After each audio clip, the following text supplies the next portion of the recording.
Yo, what's going on, guys? EK9 here, bringing you guys another episode of State of the NHL, and today we're talking about the Boston Bruins.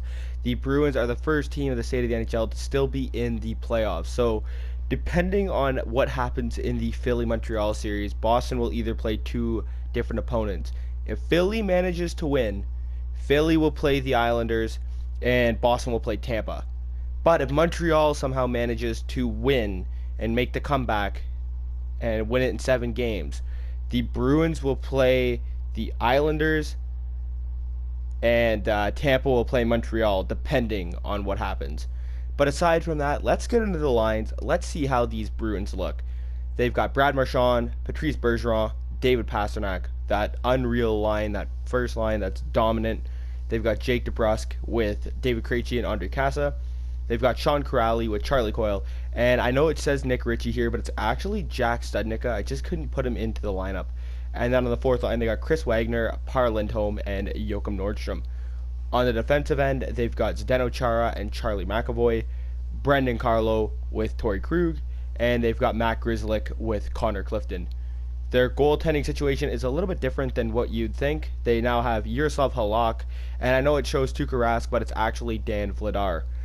And he's one of the prospects coming up. We'll talk about him later on in this video. But Rask did do the opt-out. He said he wanted to spend time with his family. He had a family emergency, so he is not playing with the Bruins for the remainder of the season. Aside from that, let's get into it. Let's see how this team actually looks, where they're going, and all of that good stuff, guys. So they do have one injury that we should mention, and that is with Kevin Miller. So Miller is injured. Pasternak's labeled day-to-day, but he should be back by the time that the series starts back up for the Bruins, whether it be against the Islanders or against the Lightning. So hopefully he should definitely be back by that time. That's why I kept him in the lineup. The Bruins are at about 669,000 to spend. They only have 669,000 in cap space. They're pretty strapped on cap.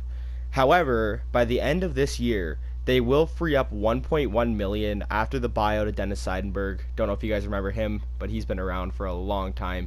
They're still paying him for their buyout. So they will free up 1.1 million there, and then they'll free up another 1.9 million after the retained salary of Matt Bolesky. So that's about 3 mil to give them in cap space. And they do have a few contracts expiring. They've got Kevin Miller's contract's done. Torrey Krug's a big contract. They also have Zdeno Chara. That's a really questionable contract as well because we don't know if he's going to resign or not. They've got Matt Grzelcyk, so a lot of defensive players on this team are going to need to be resigned. That's half of their defensive core already. They've got Jake DeBrusk and Joachim Nordstrom. The average age for the Bruins on offense is 27.5. Their defense is 27.5, and their goaltender is actually 34 on the average age. They finished with a 44, 14, and 12 record this year for 100 points, and they won the President's Trophy. And they fell to rank number 3, I believe, or rank number 4.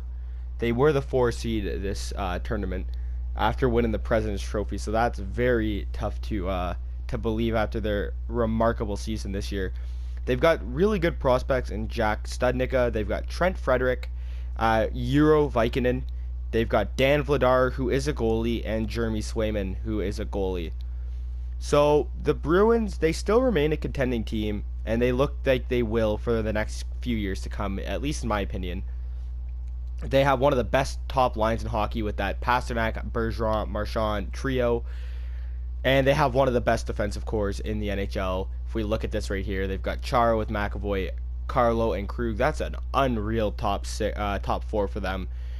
But their problem is they do have some aging goalies. As I said, their average age is 34. We've got Rask, who's 33 now, and Halak, who is 35. So some aging goaltenders. However, they do have some pretty decent prospects for goalies with Dan Vladar and Jeremy Swayman. So they look to have that all figured out. Don't know if they're going to have another Tuukka Rask in net, but they definitely will have their goaltending situation figured out within the next few years once their contracts do expire. But however, cap's going to be a huge role, and it may take away some of the depth from this team. So a lot of the questions are: Torrey Krug's expected to receive a contract extension.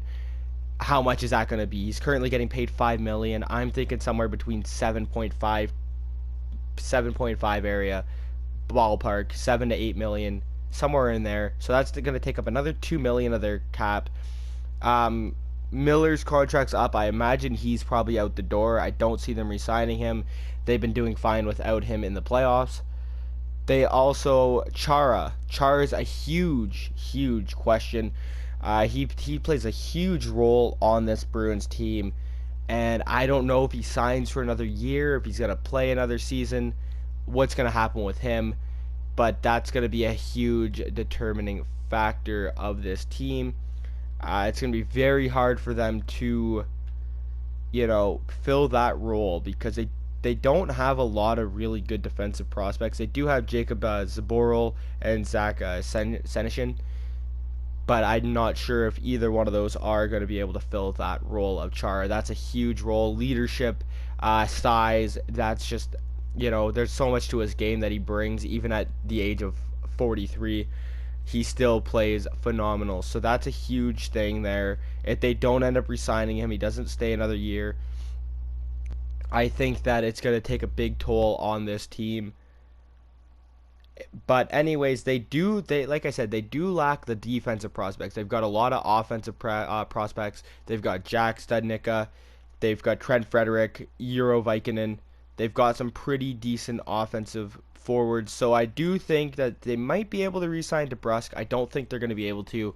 I think he's going to be asking for a little bit more of a little bit more money than they're going to be willing to offer. He's probably going to leave, and that's going to bring up the possibility of maybe Trent Frederick, as well as Lindholm's contract is up. I forgot to mention him, and I think that brings Jack Studnicka into the roster next season for these Bruins.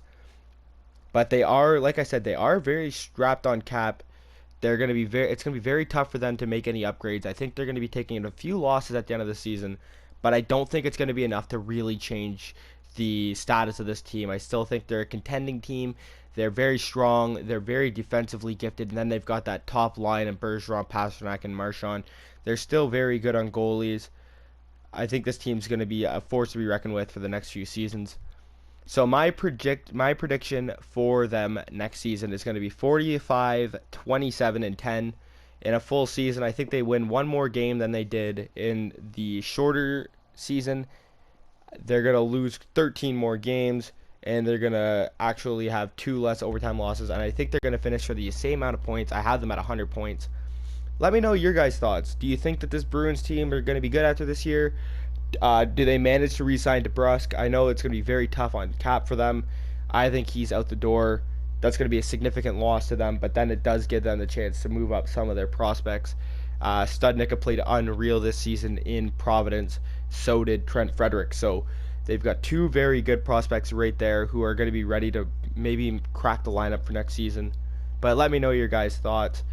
I hope you guys enjoyed the video. If you did, make sure to leave a like, drop a comment. We're so close to 350 subs, guys. Let's get there today. Come on, 2 more subs to go. All right, guys. See you guys soon.